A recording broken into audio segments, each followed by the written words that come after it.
ಬಸವಣ್ಣನೇ ತಂದೆ, ಬಸವಣ್ಣನೇ ಪರಮ ಬಂಧುವಿನಿಗೆ ವಸುದೇಶ ಕಪಿಲಸಿದ್ಧ ಮಲ್ಲಿಕಾರ್ಜುನ ನಿಮ್ಮ ಹೆಸರಿಟ್ಟ ಗುರು ಬಸವಣ್ಣನಿಗೆ. ವಿಶ್ವಗುರು ಧರ್ಮಪಿತ ಮಂತ್ರಪುರುಷ ಬಸವಣ್ಣನವರನ್ನು ಇನ್ನು ಮಂದಿರದಲ್ಲಿ ಧ್ಯಾನಿಸಿಕೊಂಡು ಜೈರಾಬಾದ್ ಲಿಂಗಾಯತ ಸಮಾಜದ ವತಿಯಿಂದ ಪ್ರತಿ ವರ್ಷದಂತೆ ಶ್ರಾವಣ ಮಾಸ ಕಾರ್ಯಕ್ರಮದ 5ನೇ ದಿನದ ಕಾರ್ಯಕ್ರಮ. ಇದರಲ್ಲಿ ಸೇರಿರುವಂಥ ಎಲ್ಲ ಸಮಾಜದ ಹಿರಿಯರಲ್ಲಿ, ಅಕ್ಕನ ಬಳಗದವರಲ್ಲಿ, ಆತ್ಮೀಯ ಶರಣ ಬಂಧುಗಳ ತಮ್ಮೆಲ್ಲರೂ ಶರಣ.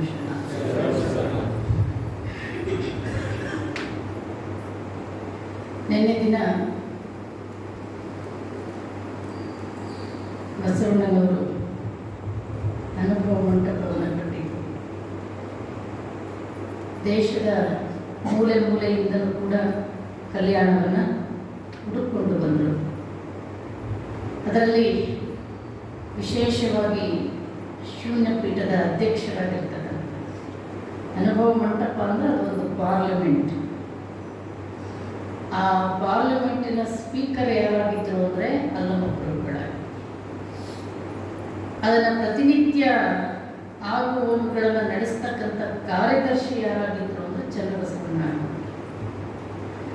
ಆಗು ಹೋಗುಗಳನ್ನೆಲ್ಲ ಬರೆದಿಡ್ತಕ್ಕಂಥವ್ರು ಯಾರಾಗಿದ್ದರು ಅಂದ್ರೆ ಶಾಂತರಸರಿ.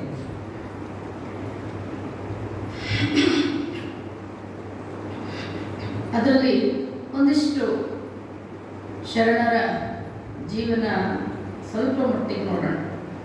ಅಲ್ಲಮಪ್ರಭುಗಳು ಹುಟ್ಟಿದ್ದು ಶಿವಮೊಗ್ಗ ಜಿಲ್ಲೆ. ಅಲ್ಲಿ ಸುಜ್ಞಾನಿ ನಿರಹಂಕಾರ ಅನ್ನುವ ದಂಪತಿಗಳಿಗೆ ಹುಟ್ಟಿ ಬಂದ ಅಂತಕ್ಕಂಥದ್ದನ್ನು ಚಾಮರಸ ತನ್ನ ಪ್ರಭುಲಿಂಗ ಲೀಲೆಯಲ್ಲಿ ಬರೀತಾರೆ. ಶಿವಮೊಗ್ಗ ಜಿಲ್ಲೆ ಹೆಸರಿಗೆ ತಕ್ಕ ಹಾಗೆ ಬಹಳ ಜನ ಶಿವನ ಮೊಗ್ಗುಗಳ ಹರಳಿದ ಜಿಲ್ಲೆ. ಶಿವನ ಮೊಗ್ಗುಗಳು ಅಲ್ಲಮಪ್ರಭುಗಳು, ಅಕ್ಕ ಮಹಾದೇವಿ, ಕಸ ಗುಡಿಸುವಂಥ ಕಾಯಕವನ್ನು ಮಾಡತಕ್ಕಂಥ ಸತ್ಯಕ್ಕ, ಆಮೇಲೆ ಅಜಗಣ್ಣ, ಮುಕ್ತಾಯಕ್ಕ, ಇವರೆಲ್ಲರ ತಪಸ್ಸಿನ, ಅವರು ಲಕ್ಕುಂಡಿಯಲ್ಲಿ ಹುಟ್ಟಿದ್ರು ಕೂಡ ಅವರ ತಪಸ್ಸಿನ ಕ್ಷೇತ್ರ ಯಾವುದಾಗಿತ್ತು ಅಂದರೆ ಮುತ್ತಿಗೆ ಅಂತ ಬರುತ್ತೆ. ಇವತ್ತು ನಿಮಗೆ ಆಕೆ ತಪಸ್ಸು ಮಾಡಿದ ಜಾಗ ಸಿಗ್ತದೆ ಮುಕ್ತಾಯಕ್ಕ. ಹಾಗೆ ಗುಲ್ಗಿನ ಕೊಪ್ಪಲು ಅಂತ ಬರ್ತದೆ, ಅಜಗಣ್ಣನ ತಪಸ್ಸಿನ ಕ್ಷೇತ್ರ. ಪಟ್ಟದ ಕಲ್ಲಿನ ಭಾಗದಲ್ಲಿ ಹುಟ್ಟಿದ್ರು ಕೂಡ ವಸುದೇಶ ರಾಜ, ಆತನ ತಪಸ್ಸಿನ ಕ್ಷೇತ್ರ ಯಾವುದು ಅಂದ್ರೆ ಶಿವಮೊಗ್ಗ ಜಿಲ್ಲೆ. ಹನುಮಿಷಯ್ಯನ ಕೊಪ್ಪಲು ಅಂತ ಕರೀತಾರೆ ಇವತ್ತು, ಆತ ಇದ್ದೋಗಿದ್ದ ಅನ್ನೋ ಒಂದು ಕಾರಣ. ಹನುಮಿಷಯ್ಯನ ಕೊಪ್ಪಲು ಹೀಗೆ ಸರ್ವಜ್ಞನ ಊರು ಕೂಡ ಬಹಳ ದೂರ ಇಲ್ಲ, ಅಲ್ಲೇ ಹತ್ತಿರದಲ್ಲಿ ಬರ್ತಕ್ಕಂಥದ್ದು. ಹಾಗಾಗಿ ಬಹಳ ಜನ ಮಹಾತ್ಮರು ಆಗೋಗಿರ್ತಕ್ಕಂಥ ಒಂದು ಜಿಲ್ಲೆ ಯಾವುದು ಅಂದರೆ ಶಿವಮೊಗ್ಗ. ಅಲ್ಲಮಪ್ರಭುಗಳ ಸಾಮಾನ್ಯವಾಗಿ ಎಲ್ಲ ಪುರಾಣಕಾರರು ಮಹಾತ್ಮರನ್ನು ಹುಟ್ಟಿಸ್ಬೇಕಾದ್ರೆ ಒಂದು ಕೈಲಾಸದ ಘಟನೆಯನ್ನು ತಗೋತಾರೆ. ಕತೆ ಯಾಕೆ ಏನು ಅಂತೇನು ಕೇಳಬೇಡ, ಅದು ಪುರಾಣ. ಸ್ವಲ್ಪ ಮಟ್ಟಿಗೆ ಅದನ್ನು ನೋಡೋಣ. ಆ ಪುರಾಣದ ಕತೆ ಪ್ರಕಾರ ಚಾಮರಸ ತನ್ನ ಪ್ರಭುಲಿಂಗ ಲೀಲೆಯಲ್ಲಿ ಏನು ಬರೀತಾರೆ ಅಂದರೆ ಕೈಲಾಸದಲ್ಲಿ ಒಡ್ಡೋಲಗದಲ್ಲಿ ಶಿವ ಪಾರ್ವತಿಯರು ಕುಂತಿದ್ರು. ಒಂದು ದಿನ ಇಬ್ರು ಚರ್ಚೆ ಮಾಡ್ತಿದ್ರು. ಏನ್ ಚರ್ಚೆ ಮಾಡ್ತಿದ್ರು ಅಂದ್ರೆ ಪಾರ್ವತಿ ಶಿವನನ್ನ ಕುರಿತು ಕೇಳಿದ್ದು, ನಿನ್ನ ಒಡ್ಡೋಲಗದಲ್ಲಿರುವಂತ ಘನಮಹಿಮರೆಲ್ಲ ಭವಕ್ಕೆ ಬಾರದ ನಿತ್ಯ ಸುಖದಿಂದಿರುವರು, ಅಥವಾ ಅವರಿಗೆ ಶಾಶ್ವತವಾಗಿರ್ತಕ್ಕಂಥ ನೆಲೆನೇ ಇಲ್ವೋ ಅಂತ ಕೇಳಿದ್ದಾರೆ.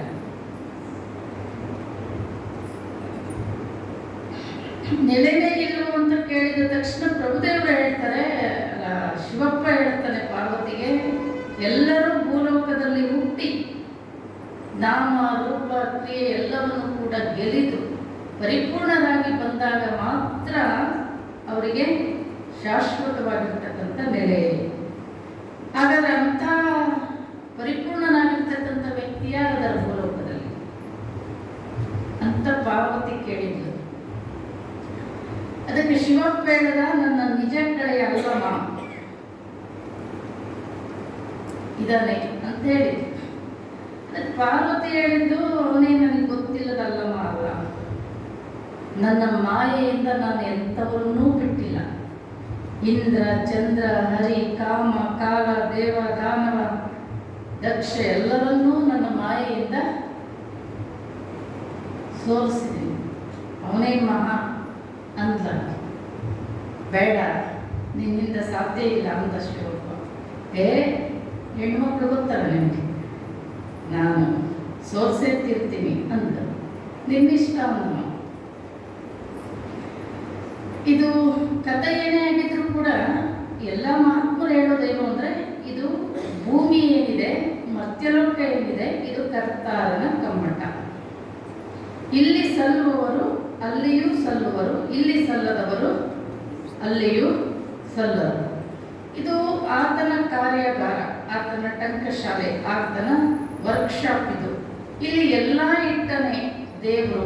ಚಲೋ ಕೆಟ್ಟ, ತಿಪ್ಪೆ, ಚಲೋ ಜಾಗ, ಹೂವು, ಮುಳ್ಳು, ಕತ್ಲು, ಬೆಳಕು, ಸಾತ್ವಿಕರು, ದುರ್ಜನರು, ಕ್ರೂರ, ಎಲ್ಲ ಒಟ್ಟೆಲ್ಲ ಇದೆ ಈ ಜಗತ್ತಿನಲ್ಲಿ. ಇದರಲ್ಲಿ ಒಂದು ನಿಮಿಷಕ್ಕೂ ಬದಲಾವಣೆ ಆಗ್ತಿರುತ್ತೆ. ಜಗತ್ತಿದು ಹೆಂಗಿದೆ ಅಂದರೆ, ಈಗಿದ್ದು ಸುಖ ಇನ್ನು 10 ನಿಮಿಷಕ್ಕಿರುತ್ತೆ ಅಂತ ಹೇಳಕ್ಕಾಗಲ್ಲ. ಈಗಿದ್ದ ದುಃಖ ಇನ್ನೊಂದು ಸ್ವಲ್ಪ ಹೊತ್ತಿಗಿರುತ್ತೆ ಅಂತ ಹೇಳಕ್ಕಾಗಲ್ಲ. ಇದು ಇರೋದೇ ಹೀಗೆ, ಇದು ಇರೋದೇ ಹೀಗೆ. ಇದರಲ್ಲಿ ಇದಕ್ಕೆ ಬೆನ್ನು ಮಾಡುವಂಗಿಲ್ಲಂತೆ. ಏನು ಸಮಸ್ಯೆಗಳು ಬಂದ್ರೂ ಪ್ರಭುದೇವರು ಬರೀತಾರೆ, ಕೊಟ್ಟ ಕುದುರೆಯ ನೇರಲರಿಯದೆ ಬೇರೊಂದು ಕುದುರೆ ಬಯಸುವನು ವೀರನೂ ಅಲ್ಲ ಧೀರನೂ ಅಲ್ಲ. ರಾಜ ಒಬ್ಬ ಸೈನಿಕರನ್ನ ಕುದುರೆ ಕೊಟ್ಟು ಕಳಿಸಿದ ಯುದ್ಧಕ್ಕೆ. ಅವ ಎದುರಿ ಓಡಿ ಬಂದ ರಾಜನ ಮುಂದೆ ಹೇಳ್ತಾನೆ, ನೀವು ಕೊಟ್ಟಿರೋ ಕುದುರೆ ಸರಿ ಇರಲಿಲ್ಲ, ನೀವು ಕೊಟ್ಟಿರೋ ಕತ್ತಿ ಸರಿ ಇರಲಿಲ್ಲ. ಅವನು ನಿಜವಾದ ವೀರ ಆಗಿದ್ರೆ ಕುದುರೆ ಇಲ್ಲದೆ ಇದ್ರು, ಕತ್ತಿ ಇಲ್ಲದೆ ಇದ್ರು, ಬರೀ ಕೈಯಿಂದ ನಾನು ಗುದ್ದಾಡಿ ಆತ ಪ್ರಾಣನಾರ ಬಿಡ್ತಿದ್ದ, ಇಲ್ಲ ಗೆದ್ದಾಗ ಬರ್ತಿದ್ದ. ಎದುರೇ ಓಡಿ ಬಂದು ಅದು ಸರಿ ಇಲ್ಲ, ಇದು ಸರಿ ಇಲ್ಲ ಅಂತ ಅನ್ನಂಗಿಲ್ಲ. ಹಾಗೆ ಇವತ್ತು ಬಹಳ ಜನ ಆತ್ಮಹತ್ಯೆ, ಮತ್ತೊಂದು ಮಗದೊಂದು ಹಿಂಗೆಲ್ಲ ನೋಡ್ತೀವಿ. ಆಗಿಲ್ಲ ಇದು. ಹಾಗಾಗಿ ಇಲ್ಲಿ ಪರಿಪೂರ್ಣರಾಗಿ ಬಂದವರಿಗೆ ಮಾತ್ರ ಮುಕ್ತಿ. ಅಂತ ಪರಿಪೂರ್ಣ ವ್ಯಕ್ತಿ ಯಾರು ಅಂದ್ರೆ ನನ್ನ ನಿಜ ಕಡೆ ಅಲ್ಲಮ್ಮ, ನಾನು ಅವರನ್ನು ಸೋಲಿಸೆತ್ತಿರ್ತೀನಿ ಅಂತೇಳಿ ಪಾರ್ವತಿ ಏನ್ ಮಾಡಿದ್ರು, ತನ್ನ ಮಾಯೆಯನ್ನ ಅಲ್ಲೇ ವನವಾಸಿ ಅಂತ ಬಂತು ಸಿರ್ಸಿ ಹತ್ರ. ಅಲ್ಲಿ ಮಮಕಾರ ಭೂಪಾಲ ಮೋಹಿನಿ ದೇವಿ ಎನ್ನುವಂತ ರಾಜ ದಂಪತಿಗಳಿಗೆ ಮಗಳಾಗಿ ಹುಟ್ಟಿ ಬರ್ತಾಳೆ ಮಾಯಾದೇವಿ. ಆಕೆ ಹುಟ್ಟುತ್ತಿದ್ದಾಗ ಏನೆಲ್ಲ ತಪಸ್ವಿಗಳ ಮನಸ್ಸೆಲ್ಲ ಚಂಚಲಾಗಿತ್ತಂತ ಮಾಯೆ ಹುಟ್ಟಿ ಬರ್ತಾಳೆ ಆಕೆ. ರಾಜ ದಂಪತಿಗಳು ಒಬ್ಬಳೆ ಮಗಳು ಬಹಳ ಪ್ರೀತಿಯಿಂದ ಬೆಳೆಸ್ತಾರೆ. ಆಕೆ ವಯಸ್ಸಿಗೆ ಬರ್ತಾಳೆ. ವಯಸ್ಸಿಗೆ ಬಂದಾಗ ಬಹುಶಃ ಈ ಹೆಸರುಗಳೆಲ್ಲ, ಕವಿಗಳ ಹೆಸರುಗಳೆಲ್ಲ ನೋಡಿದ್ರೆ ಅವರ ಗುಣಕ್ಕೆ ತಕ್ಕಾಗಿ ಹೆಸರುಗಳನ್ನ ತಂದೆ ತಾಯಿಯರು, ವಾಸ್ತವಿಕ ಸತ್ಯ ಇರ್ಲಿಕ್ಕಿಲ್ಲ. ಅವರವರ ಗುಣಗಳಿಗೆ ತಕ್ಕಂಗೆ ಮಮಕಾರ ಭೂಪಾಲ ಮೋಹಿನಿ ದೇವಿಗೆ ಹುಟ್ಟೋದೆಂಥದ್ದು ಮಾಯನೇ. ಸುಜ್ಞಾನಿ ನಿರಹಂಕಾರ ಅವರಿಗೆ ಹುಟ್ಟೋದೆಂಥದ್ದು ಜ್ಞಾನಿ. ಆತನಿಗೆ ಆ ರಾಜ ದಂಪತಿಗಳಿಗೆ ಒಬ್ಬ ರಾಜಗುರು ಇದ್ದ. ಆತನ ಹೆಸರೇನು ಅಂದ್ರೆ ಅಹಂಕಾರಾಚಾರ್ಯ.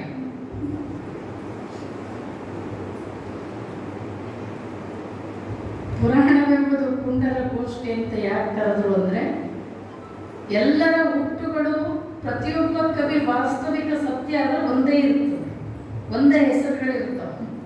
ಒಬ್ಬೊಬ್ರಿಗೆ ತಕ್ಕಂಗೆ ಒಬ್ಬೊಬ್ರದ್ದು ಇರೋದಿಲ್ಲ. ಹರಿಹರ ಮಹಾಕವಿ ಅವರು ಎಲ್ಲರ ಕಥೆಗಳನ್ನ ಬರಿಬೇಕಾದ್ರೆ ಕೈಲಾಸದಲ್ಲಿ ಶಾಪಕ್ಕೊಳಗಾಗಿರಬೇಕು. ಆ ಶಾಪ ವಿಮೋಚನೆಗೆ ಭೂಲೋಕಕ್ಕೆ ಬರಬೇಕು. ಅವನು ಯಾರನ್ನೇ ಹುಟ್ಟಿಸಿದ್ರು ಕೈಲಾಸದಲ್ಲಿ ಶಾಪಕ್ಕೊಳಗಾಗಿ ಶಾಪ ವಿಮೋಚನೆಗೆ ಭೂಲೋಕಕ್ಕೆ ಹುಟ್ಟಿ ಬರ್ತಾರೆ. ಅವನು ಬರೆಯುವಂಥ ತೇರಿ ಅದು. ಯಾರ್ದು? ಹರಿಹರ ಮಹಾಕವಿದು. ಭೀಮಕವಿ ಬರೆಯೋ ತೇರಿ ಬೇರೆ. ಅವನು ಬರೆಯೋ ತೇರಿ ಏನು ಅಂದ್ರೆ, ಕೈಲಾಸದಲ್ಲಿ ಉದ್ಧಾರ ಮಾಡಿರ್ಬೇಕು, ಆ ಉದ್ಧಾರ ಭೂಲೋಕದಲ್ಲೂ ಮಾಡಬೇಕು. ಅಲ್ಲಿ ಮಾಡಿರೋ ಚಲೋ ಕೆಲಸ. ನಾವು ಟ್ರಾನ್ಸ್ಫರ್ ಕೆಲವ್ರನ್ನ ಎರಡು ದೃಷ್ಟಿಕೋನದಿಂದ ಮಾಡ್ತೀವಿ. ಕೆಲವ್ರು ಪೂರ ಅಲ್ಲಿ ಖರಾಬ್ ಮಾಡಿದ್ರು ಅವ್ರನ್ನ ಟ್ರಾನ್ಸ್ಫರ್ ಮಾಡ್ತೀವಿ. ಇನ್ನೊಂದು ಕಡೆ ಎಲ್ಲಾದ್ರೂ ಖರಾಬ್ ಆಗಿತ್ತು ಅಂದ್ರೆ ಇಲ್ಲಿ ದಕ್ಷ ಅಧಿಕಾರಿ ಇದ್ರೆ ಆ ಜಾಗನೂ ಉದ್ಧಾರ ಮಾಡಿ ಅಂತನೂ ಕಳಿಸ್ತೀವಿ. ಹಂಗೆ ಹರಿಹರ ಮಹಾಕವಿ ಪ್ರಕಾರ ಅಲ್ಲಿ ಶಾಪ ವಿಮೋಚನೆಗೆ ಭೂಲೋಕಕ್ಕೆ ಬರೋದು, ಭೀಮಕವಿ ಪ್ರಕಾರ ಅಲ್ಲಿ ಉದ್ಧಾರ ಮಾಡಿ ದಕ್ಷ ಅಧಿಕಾರಿಯಾಗಿ ಇಲ್ಲಿ ಅದನ್ನ ನಿಭಾಯಿಸ್ಲಿಕ್ಕೆ ಬರೋದು. ಹಂಗೆ ಚಾಮರಸ ಬರೆಯುವಂತ ತೇರಿ ಬೇರೆ. ಅದರಲ್ಲೇ ಚಾಮರಸ ಬರೀತಾನೆ ಅಂತ ಒಟ್ಟಿನಲ್ಲಿ ಹುಟ್ಟಿ ಬಂದ್ರು ಇವರು. ಅವರ ಹೆಸರಿಗೆ ತಕ್ಕ ಹಾಗೆ ಮಾಯಾದೇವಿ ಅಂತ ಹೆಸರಿಟ್ಟರು. ರಾಜಗುರುವನ್ನು ಒಂದು ದಿನ ತಂದೆ ತಾಯಿ ಕೇಳಿದರು, ನನ್ನ ಮಗಳಿಗೆ ಈ ಭೂಲೋಕದಲ್ಲಿ ಯೋಗ್ಯನಾದ ವರ ಯಾರು? ಅದಕ್ಕೆ ಅಹಂಕಾರಾಚಾರ್ಯ ಹೇಳಿದ, ಮಾಯಾದೇವಿಗೆ ಸರಿಸಾಟಿಯಾಗುವಂತ ವರ ಈ ಭೂಲೋಕದಲ್ಲಿ ಯಾರೂ ಇಲ್ಲ. ಅದಕ್ಕೆ ಮಧುಕೇಶ್ವರ ದೇವಸ್ಥಾನ ಇದೆ. ಇವತ್ತು ಒಳ್ಳೆ ಬಹಳ ಕದಂಬರ ಕಾಲದ್ದು ಮಧುಕೇಶ್ವರ ದೇವಸ್ಥಾನ. ಮಧುಕೇಶ್ವರನನ್ನ ಹೋಲಿಸ್ಕೊಂಡ್ಲಿ, ನಾನು ಹೋಲಿಸ್ಕೊಳ್ಳುವಂತ ದಾರಿಯನ್ನ ಹೇಳ್ಕೊಡ್ತೀನಿ ಅಂತ ಹೇಳಿದ. ಆಕೆ ಪ್ರತಿನಿತ್ಯ ಮಂತ್ರಗಳನ್ನು ಹೇಳಿ ತನ್ನ ನೃತ್ಯದ ಮುಖಾಂತರ, ಇವತ್ತು ನೀವು ಮಧುಕೇಶ್ವರ ದೇವಸ್ಥಾನದಲ್ಲಿ ಒಂದು ನೃತ್ಯ ಮಂಟಪ ಇದೆ, ನೃತ್ಯದ ಮುಖಾಂತರ ದೇವರಿಗೆ ಭಕ್ತಿಯನ್ನು ಸಲ್ಲಿಸ್ತಿದ್ದು. ಒಂದು ದಿನ ಅಲ್ಲಿಗೆ ಮದ್ದಳೆಕಾರನಾಗಿ ಪ್ರಭುದೇವರು ಬಂದಿರ್ತಾರೆ. ಆತ ಮನೆಯಲ್ಲಿ ಒಳ್ಳೆ ಆದರ್ಶ ದಂಪತಿಗಳು ಒಳ್ಳೆ ಸಂಸ್ಕಾರಗಳನ್ನು ಕೊಟ್ಟು ಪ್ರಭುದೇವರನ್ನು ಬೆಳೆಸ್ತಾರೆ. ವಯಸ್ಸಿಗೆ ಬಂದಾಗ ಮದುವೆ ಮಾಡಬೇಕು ಅಂತ ಇಚ್ಛೆ ವ್ಯಕ್ತಪಡಿಸ್ತಾರೆ. ಆತನಿಗೆ ಇಷ್ಟ ಇಲ್ಲದೆ ಇರೋದ್ರಿಂದ ಅವರು ಹುಟ್ಟಿದ್ದು ನಟುವರರು, ಅಂದರೆ ದೇವಸ್ಥಾನದಲ್ಲಿ ಮದ್ದಳೆಯನ್ನು ಬಾರಿಸುವಂತ ಕಾಯಕ ಅವರು. ಹಾಗಾಗಿ ಆ ಮದ್ದಳೆ ಬಹಳ ಚಂದ ಬಾರಿಸ್ತಿದ್ದ. ಮದ್ದಳೆಯನ್ನು ಇಟ್ಟುಕೊಂಡು ಬಂದಿರ್ತಾನೆ. ಮಧುಕೇಶ್ವರ ದೇವಸ್ಥಾನಕ್ಕೆ ಬಂದು ಒಳಗಡೆ ಹೋಗ್ಲಿಕ್ಕೆ ಹೋದಾಗ ರಾಜ ಪರಿವಾರದವರು ದೇವಸ್ಥಾನದ ಒಳಗಡೆ ಇದ್ದಾಗ ಸಾರ್ವಜನಿಕರಿಗೆ ಒಳಗಡೆ ಪ್ರವೇಶ ಇರೋದಿಲ್ಲ. ಹಾಗಾಗಿ ಪ್ರಭುದೇವರನ್ನು ಒಳಗಡೆ ಬಿಡೋದಿಲ್ಲ. ಆದರೆ ಪ್ರಭುದೇವರು ಒಂದು ರೀತಿ ಏನ್ ದೇವರು ಒಳಗಡೆನೇ ಇಲ್ಲ ಅಂತ ಹೊರಗಡೆನೇ ನಿಂತು ಬಾರಿಸೋಕೆ ಶುರು ಮಾಡುತ್ತಾರೆ ಮದ್ದಳೆಯನ್ನು. ಆತ ಯಾಕೆ ಮದ್ದಳೆಯನ್ನ ಬಾರಿಸ್ತಾನೆ ಅದಕ್ಕೆ ತಕ್ಕ ಹಾಗೆ ಕುಣಿಯಕ್ಕೆ ಶುರು ಮಾಡುತ್ತಾಳೆ ಒಳಗೆ. ಯಾರು? ಮಾಯಿ. ಕುಣಿತಾ ಕುಣಿತಾ ಸೋತು ಕುಂತು ಬಿಡ್ತಾಳೆ. ಆಮೇಲೆ ಆ ಮದ್ದಳೆ ಬಾರಿಸೋರು ಯಾರು ಅಂತ ನೋಡಕ್ಕೆ ತನ್ನ ಸಖಿಯರನ್ನ ಕಳಿಸ್ಕೊಡ್ತಾನೆ. ಆತ ಯಾರು ಕರ್ಕೊಂಡು ಒಳಗಡೆ. ಆತನನ್ನು ನೋಡ್ತಿದ್ದ ಹಾಗೆ ತಡ ಆತ ಬೇಕನ್ನಿಸ್ಲಿಕ್ಕೆ ಶುರುವಾಗಿತ್ತು. ಆಕೆ ಬಂದಿದ್ದೆ ಅದಕ್ಕೆ. ಹಾಗಾಗಿ ಪ್ರಭುವನ್ನು ನೋಡಿದ ತಕ್ಷಣ ಮೋಹಪಾಶಕ್ಕೊಳಗಾಗಿ ಆಕೆ ಒಳ್ಳೆ ನೃತ್ಯಕಾರನೂ ಹೌದಂತೆ. ನಮ್ಮ ಅನುಭವ ಮಂಟಪದಲ್ಲಿ ಬಹಳ ಜನ ಕಲಾವಿದರಿದ್ರು. ಅದರಲ್ಲಿ ಅಲ್ಲಮ ಪ್ರಭುಗಳು ಒಬ್ಬ ಕಲಾವಿದ. ಹಾಗಾಗಿ ಆಕೆ ಅವರ ಅಪ್ಪನಿಗೆ ಹೇಳಿ ನಾಟ್ಯಾಚಾರ ಬೇಕಾಗಿದ್ದಾನೆ, ಆತ ಒಳ್ಳೆ ನಾಟ್ಯಕಾರ, ನನಗೆ ಬೇಕಂತೇಳಿ ತನ್ನ ಅಂತಃಪುರ ಕರ್ಕೊಂಡು ಹೋಗ್ತಾಳೆ. ಅಂತಃಪುರ ಅಂದ್ರೆ ಯಾವುದು? ಎದಕ್ಕಂತಾರೆ ಅಂತಃಪುರ ಅಂತ? ರಾಣಿಯರು ವಾಸ ಮಾಡುವಂತ ಜಾಗ. ಅಲ್ಲಿ ನಾಟ್ಯಾಚಾರನಾಗಿ ಬಾ ಅಂತ ಹೇಳಿ ಕರ್ಕೊಂಡೋಗಿ ತನ್ನ ಬುದ್ಧಿಯನ್ನ ಪ್ರದರ್ಶನ ಮಾಡಲಿಕ್ಕೆ ಶುರು ಮಾಡಿದಾಗ ಪ್ರಭು ಅಲ್ಲಿಂದ ಬಿಟ್ಟು ಹೊರಗಡೆ ಬರ್ತಾನೆ. ಹೊರಗಡೆ ಬಿಟ್ಟು ಬಂದನಿಗೆ ಹುಡುಕೊಂಡು ಬರ್ತಾಳೆ. ಈಕೆ ಆತನನ್ನು ಹುಡುಕೊಂಡು ಬರ್ತಾಳೆ. ಇವತ್ತು ಅಲ್ಲಿ ಒಂದಿಷ್ಟು ನೀವು ಬನವಾಸಿ ಸುತ್ತಮುತ್ತ ಹೋದ್ರೆ ಘಟನೆಗಳು ನಡೆದಿತ್ತು ಒಂದಕ್ಕೆ ನಿಮಗೆ ಸಾಕ್ಷಿಗಳು ಸಿಗ್ತವೆ. ಅಲ್ಲಿ ಹೋಗಿ ಒಂದ್ ಕಡೆ ಅಡ್ಕೊಂಡು ನಿಂತಿರ್ತಾನಂತ. ಹೀಗೆ ಪ್ರಭು ಪ್ರಭು ಅಂತ ಹುಡ್ಕೊಂಡು ಹೋಗ್ತಾಳೆ. ಆ ಪ್ರಭು ಅಂತ ಹುಡ್ಕೊಂಡು ಹೋಗೋದ್ ಜಾಗಕ್ಕೆ ಪ್ರಭುದೇವರ ಗುಡಿ ಅಂತಿದೆ. ಮನೆ ಅದು ಶಿಥಿಲ ಆಗಿತ್ತು, ಅದನ್ನು ಕಟ್ಟಿದ್ದಾರೆ. ನಾನು ಉದ್ಘಾಟನೆಗೆ ಹೋಗಿದ್ದೆ ಅದನ್ನು. ಆಮೇಲೆ ಅಲ್ಲಿಂದ ತಪ್ಪಿಸ್ಕೊಂಡು ಬಂದು ಮತ್ತೊಂದು ಕಡೆ ಬಂದು ನಿಂತಿರ್ತಾರೆ. ಅವಾಗ ಈಕೆ ನೀನು ನನ್ನ ಪ್ರಭು, ನೀನು ನನ್ನನ್ನು ಬಿಟ್ಟು ಹೋಗ್ಬೇಡ ಅಂದಾಗ ನಾನು ನಿನ್ನ ಪ್ರಭು ಅಲ್ಲಮ್ಮ ಅಂತಾರ.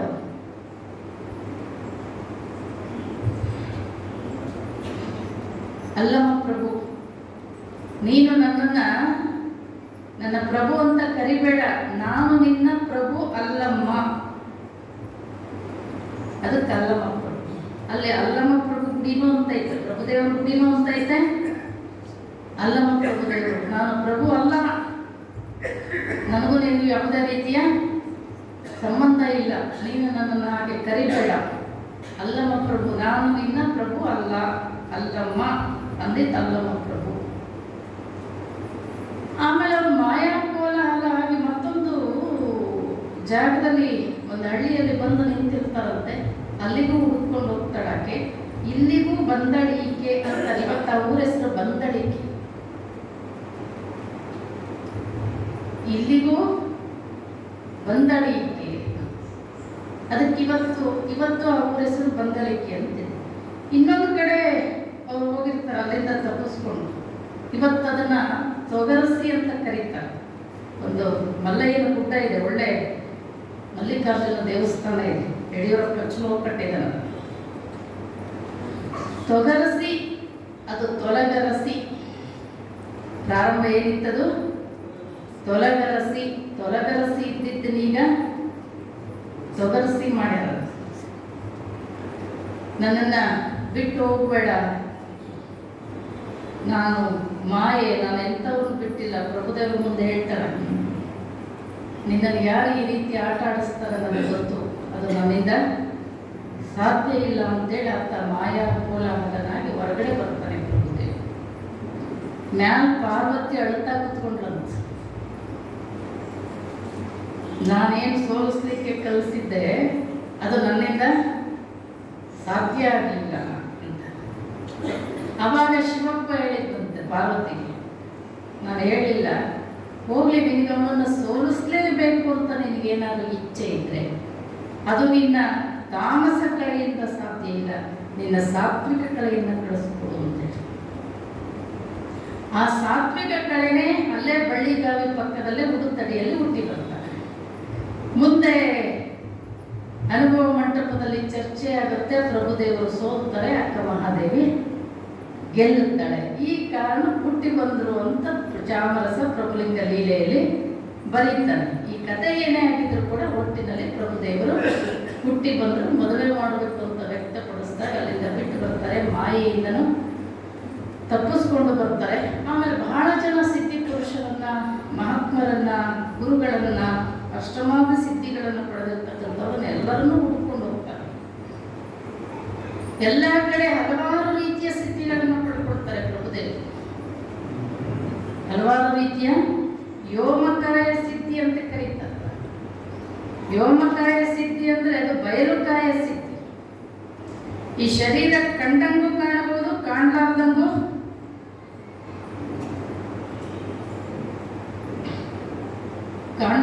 ಆಗಬಹುದು. ಗೋರಕ್ಷನ ಘಟನೆ ಬರ್ತದೆ. ಗೋರಕ್ಷ ಅಂದ್ರೆ ವಜ್ರಕಾಯ ಶರೀರ, ಬಹಳ ದುರಹಂಕಾರ ಇತ್ತು ಅವನಿಗೆ. ಶರೀರ ವಜ್ರಕಾಯ ಅಂದ್ರೆ ನೀವೊಂದು ಕತ್ತಿ ತಗೊಂಡು ಶರೀರ ಕೊಡಿದ್ರೆ, ಕಬ್ಬಣ ಕೊಡಿದ್ರೆ ಹೆಂಗೆ ಟಣ್ಣಂತ ಜಿಗಿತದಲ್ಲ, ಹಂಗೆ ಜಿಗಿತಿತ್ತದ. ಅಂತ ಶರೀರವನ್ನು ಸಾಧನೆಯನ್ನು ಮಾಡಿ ಪಡ್ಕೊಂಡಿದ್ದ. ಒಂದು ರೀತಿ ಅಹಂಕಾರ ಬಂದಿತ್ತು ಅವನಿಗೆ. ಆ ಜಾಗಕ್ಕೆ ಪ್ರಭುದೇವರು ಹೋಗ್ತಾರೆ.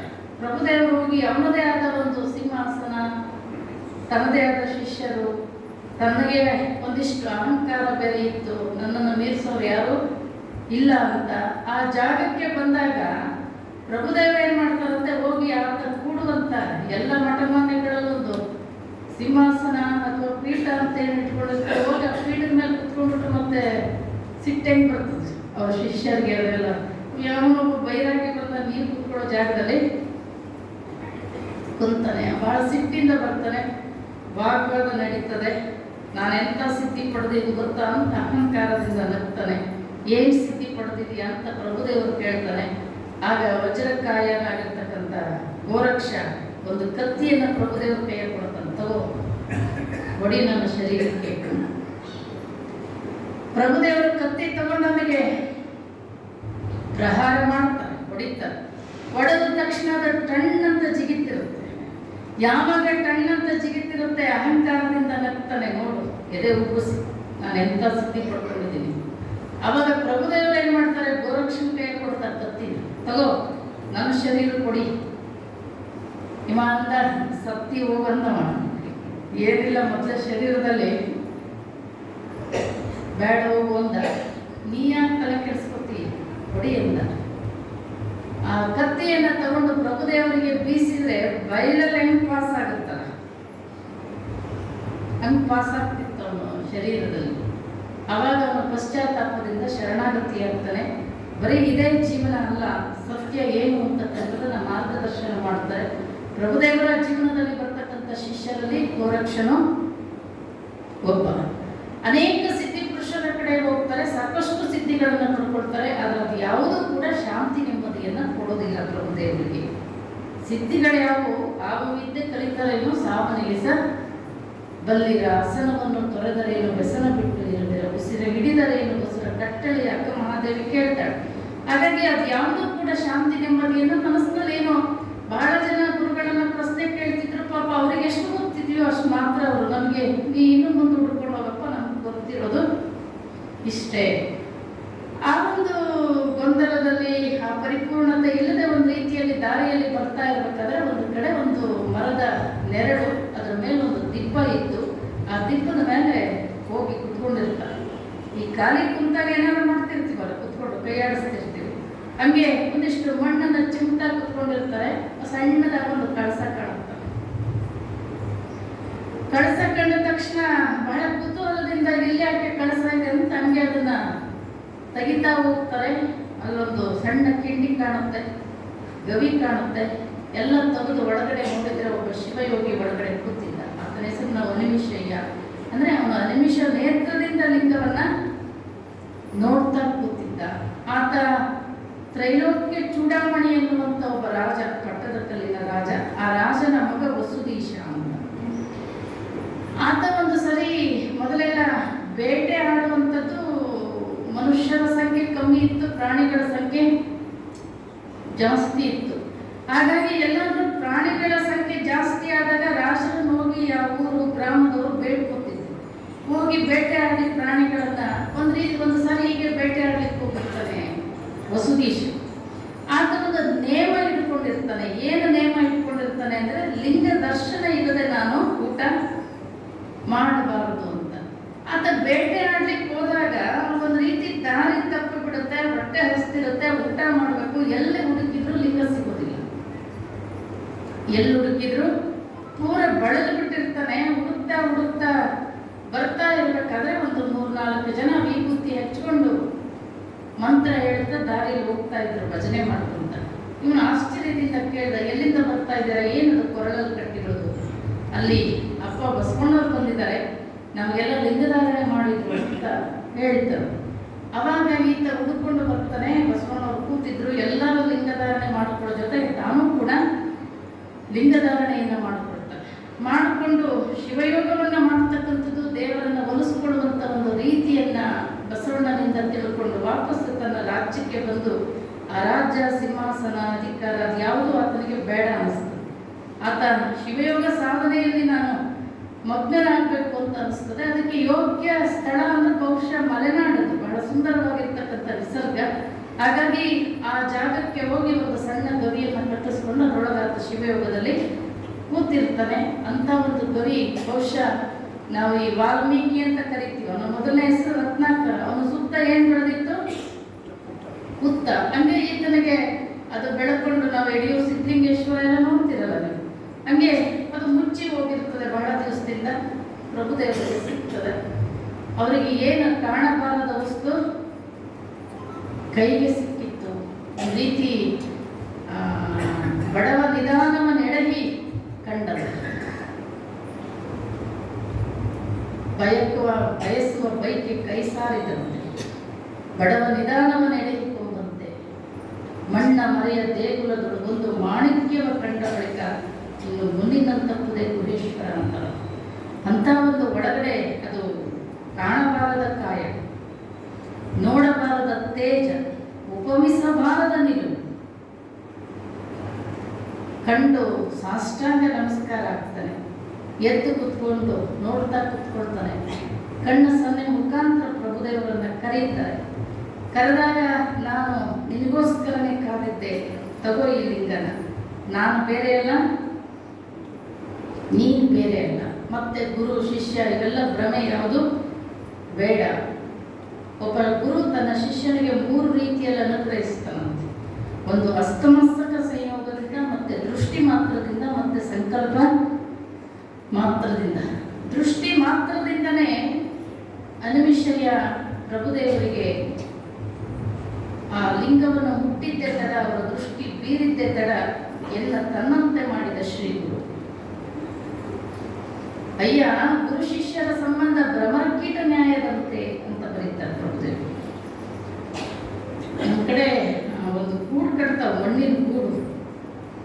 ಆ ಹಸಿರು ಹುಳ ತಗೊಂಡು ಬಂದು ಆ ಗೂಡಿನಲ್ಲಿ ಇಡ್ತಾವ. ಏನಂತೀನಿ, ಕಣಜ ಅಂತ ನಮ್ಮ ಕಡೆ. ಕುರುಡಿ ಕುಕ್ಕಾರಿ ಅದು ತಂದು ಹಸಿರುಳ ತನ್ನ ಗೂಡಿನಲ್ಲಿ ಇಟ್ಕೊಳುತ್ತೆ. ಕೆಲವಾರು ದಿವಸಗಳಲ್ಲಿ ತನ್ನಂತೆ ಮಾಡ್ಕೊಳ್ತಂತ ಹುಳ. ಹಂಗೆ ಗುರುವಿನಲ್ಲಿ ಎಂಥ ಶಕ್ತಿ ಇರುತ್ತೆ ಅಂದ್ರೆ ಎಂಥವರನ್ನು ಬದಲಾಯಿಸುವಂತ ಶಕ್ತಿ, ತನ್ನಂತೆ ಮಾಡಿಕೊಳ್ಳುವಂತ ಶಕ್ತಿ ಗುರುವಿನಲ್ಲಿ ಇರ್ತದೆ. ಅಕ್ಕ ಮಹಾದೇವಿ ಹೇಳ್ತಾಳೆ ತನ್ನ ವಚನದಲ್ಲಿ, ಶ್ರೀ ಗುರುಲಿಂಗ ದೇವರು ಎಂಬ ಹಸ್ತವ ತಂದು ಎನ್ನ ಮಸ್ತಕದ ಮೇಲೆ ಇಟ್ಟಾಗಲೇ ಎನ್ನ ಬಹುನಾಸ್ತಿಯಾಯಿತು. ಎನ್ನ ತನ್ನಂತೆ ಮಾಡಿದ ಶ್ರೀ ಗುರು,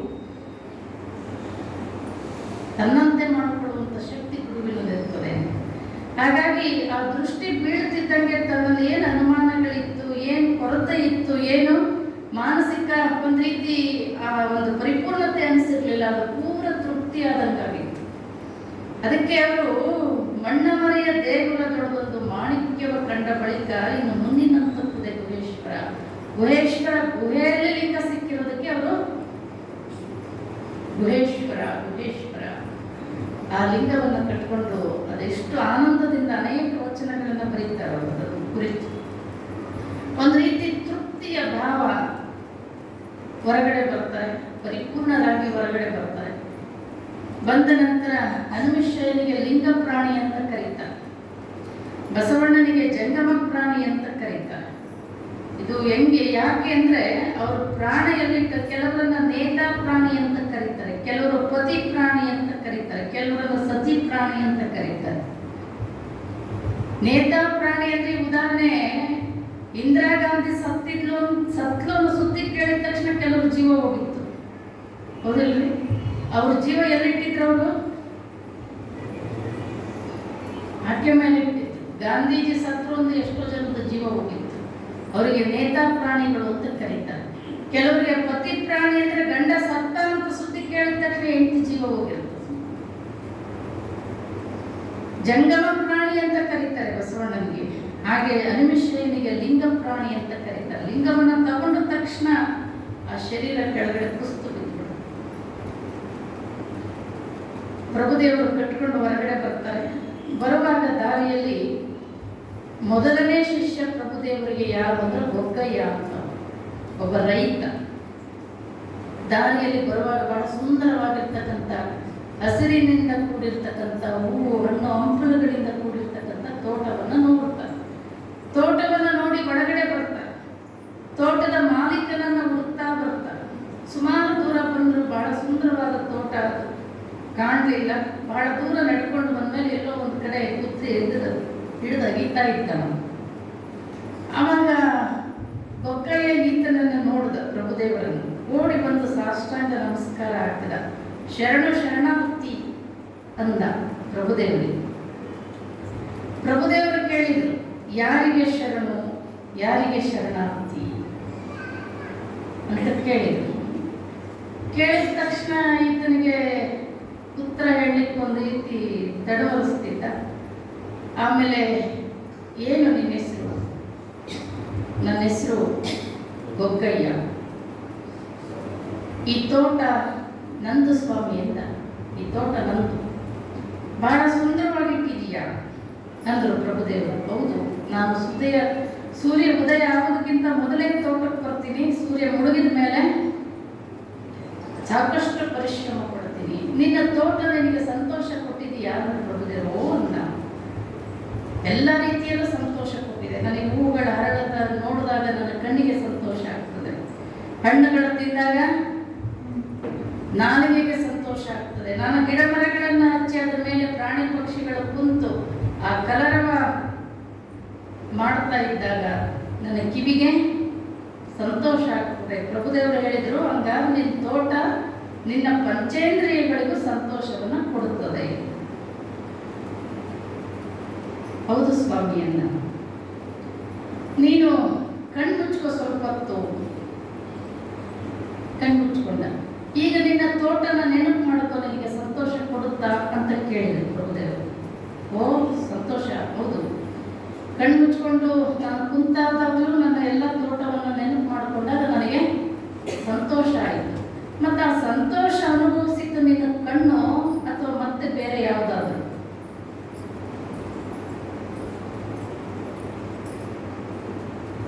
ಕಣ್ಣಿನ ಮುಖಾಂತರ ಸಂತೋಷ ಪಡುವಂಥ ಶಕ್ತಿ ಬೇರೆ ಇದೆ. ಕಿವಿ ಮುಖಾಂತರ ಒಳಗಡೆ ಕೇಳಿದ್ದನ್ನು ಸಂತೋಷ ಪಡುವಂಥ ಶಕ್ತಿ ಬೇರೆ ಇದೆ.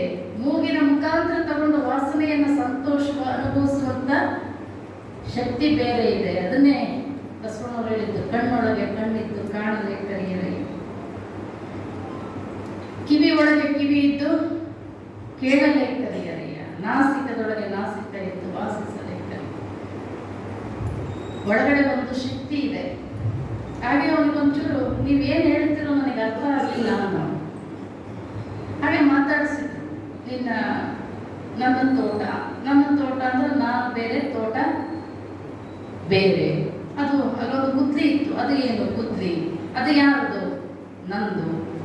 ಆಮೇಲೆ ನೀನು ಗೊಗ್ಗಯ್ಯ ಅಂತ ಹೇಳಿದಾಗ ನಿನ್ನ ಶರೀರದಲ್ಲಿ ಯಾವ ಭಾಗ ಗೊಗ್ಗಯ್ಯ ಅಂತ ಕೇಳಿದ್ರು ಪ್ರಭುದೇವರು. ಕಣ್ಣು, ಕಾಲು, ಕಿವಿನೋ, ಯಾವುದು ಗೊಗ್ಗಯ್ಯ? ಯಾವುದರ ಕಣ್ಣು ಕಾಲು ಯಾವುದಾದ್ರೂ ಒಂದು ಗೊಗ್ಗಯ್ಯ ಆಗಲಿಕ್ಕೆ ಸಾಧ್ಯನ ಸ್ವಾಮಿ? ಇಡೀ ಶರೀರನೇ ಗೊಗ್ಗಯ್ಯ ಅಂತ ಹೇಳಿದ. ಈಗ ನೀನು ಆ ಪುತ್ಲಿ ನಂದು ಅಂತ ಹೇಳಿದಾಗ ಆ ಪುತ್ಲಿ ಬೇರೆ, ನೀನು ಬೇರೆ ಅಂತ ಆಯ್ತು, ಹೌದಾ? ಈ ಶರೀರ ನಂದು ಅಂತ ಹೇಳಿದಾಗ ನೀನು ಬೇರೆ, ಶರೀರ ಬೇರೆ ಅಂತ ಆಯ್ತು. ಸ್ವಾಮಿ, ನಾನು ಹಳ್ಳಿ ರೈತ, ನನಗೇನು ಗೊತ್ತಾಗೋದಿಲ್ಲ. ತಾವೇ ನನಗೆ ಪ್ರಭುದೇವರು, ನೋಡು, ನೀನು ತೋಟ ಮಾಡಿದೀಯ, ನಾನು ಒಂದು ತೋಟ ಮಾಡಿದ್ದೀನಿ.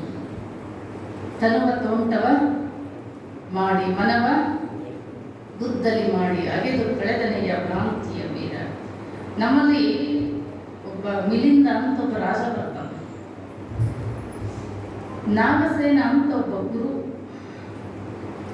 ಅವನನ್ನ ಕರ್ಕೊಂಡು ಬರಲಿಕ್ಕೆ ಒಂದು ಬಂಗಾರದ ರಥ ಕಳಿಸಿರ್ತಾನೆ ಮಿಲಿಂದ ಮಹಾರಾಜ. ಆಮೇಲೆ ಬಂದ ಮೇಲೆ ಮಹಾ ಋಷಿಗಳಿಗೆ ಸ್ವಾಗತ ಅಂತ ಹೇಳ್ದ ಮಿಲಿಂದ ಮಹಾರಾಜ. ಆಗ ನಾಗಸೇನ ಋಷಿಗಳಿಗೆ ಸ್ವಾಗತ ಅಂದಾಗ ನಾಗಸೇನ ಹೇಳ್ದ, ನಿನ್ನ ಸ್ವಾಗತ ಏನೋ ಸ್ವೀಕೃತ, ಆದ್ರೆ ಇಲ್ಲಿ ನಾಗಸೇನ ಅನ್ನೋನು ಯಾರೂ ಇಲ್ಲ ಅಂದ.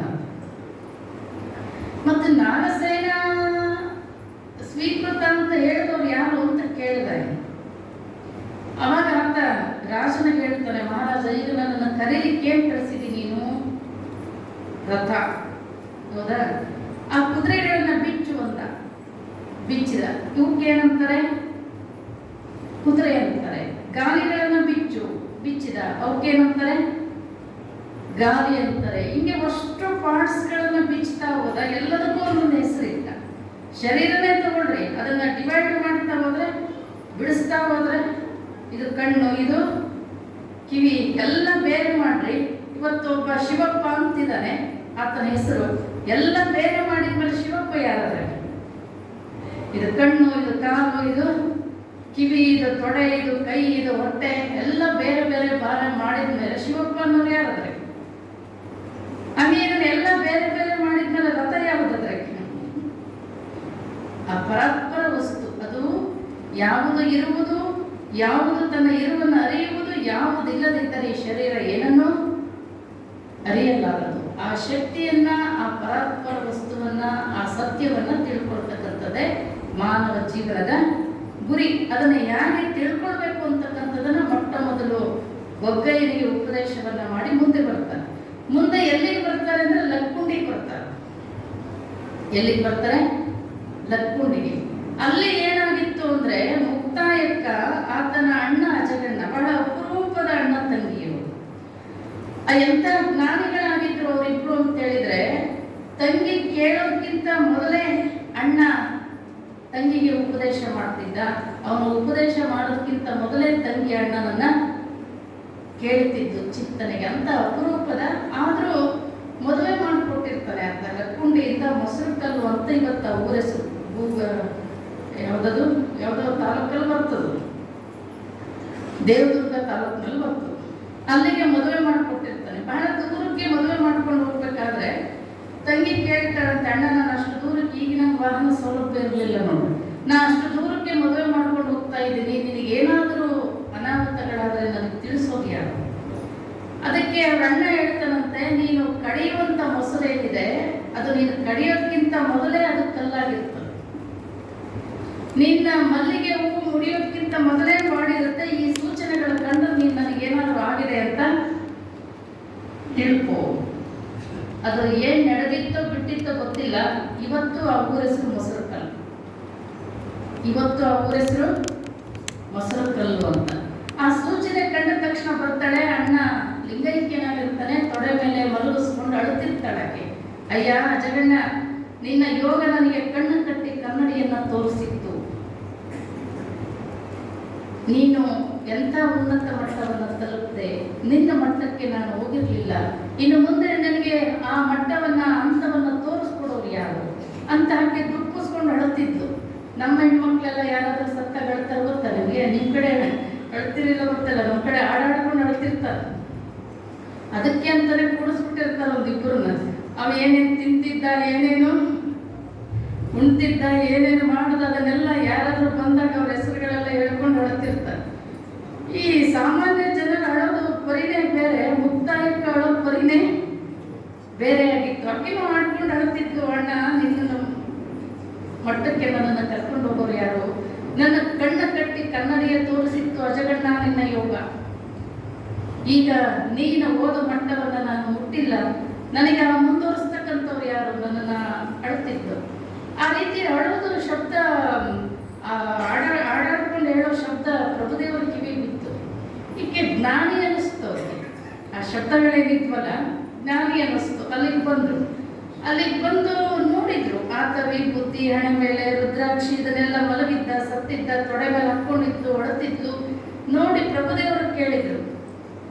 ಅಂಗೈಯೊಳಗೊಂದು ಅರಳದ ತಲೆ ಹಿಡಿದು ಕಂಗಳಲ್ಲಿ ಮುತ್ತು ಪವಡಿಸುವಾಕೆ ನೀನಾರು ಬೇಡ. ಆಕೆ ಹೇಳ್ತಾಳೆ, ತಲೆ ಎಳಿದು ತಲೆಗೆಟ್ಟು ಬೆಳಗುವ ಎನ್ನ ಅಜಗಣ್ಣ ತಂದೆಯ ಬೆನ್ನ ಬಳಿಯವಳು. ಏನೋ ಅಜಗಣ್ಣನೇ, ಅಜಗಣ್ಣ ನಮೋ ನಮಃ ಅಂತ. ನನ್ನ ಅಣ್ಣ ಗೊತ್ತಾ? ನನ್ನ ಅಣ್ಣನಿಗೆ ನಮೋ ನಮಃ ಅನ್ನುವಂತ ನೀನ್ ಯಾರು ಅಂತ ಕೇಳಿದ್ದಾನೆ. ಅದಕ್ಕೆ ಪ್ರಭುದೇವರು ಹೇಳಿದರು, ಪಂಚಭೂತಗಳು ಪೃಥ್ವಿ, ತೇಜು, ವಾಯು, ಆಕಾಶ ಹುಟ್ಟೋದಕ್ಕಿಂತ ಮೊದಲೇ ನಮ್ಮವ್ವ ಹುಟ್ಟಿದ್ರು. ನಮ್ಮವ್ವ ಹುಟ್ಟೋದಕ್ಕಿಂತ ಮೊದಲೇ ನಮ್ಮಪ್ಪ ಹುಟ್ಟದೆ ಬೆಳೆದಿದ್ದ. ಅವರ ಬಸರಲ್ಲಿ ಬಂದ ನಾನು ಅಲ್ಲಯ್ಯ. ಅಲ್ಲ, ನಿನ್ನನ್ನು ನೋಡಿದ್ರೆ ಜ್ಞಾನಿ ಅಂತ ಅನಿಸ್ತದೆ, ಆದ್ರೆ ನೀನು ಅಳುತ್ತಾ ಇರೋದನ್ನ ನೋಡಿದ್ರೆ ಇದು ಅಜ್ಞಾನಜನ್ಯ, ಅಜ್ಞಾನದಿಂದ ಕೂಡಿದೆ ಅಂತ ಹೇಳಿ.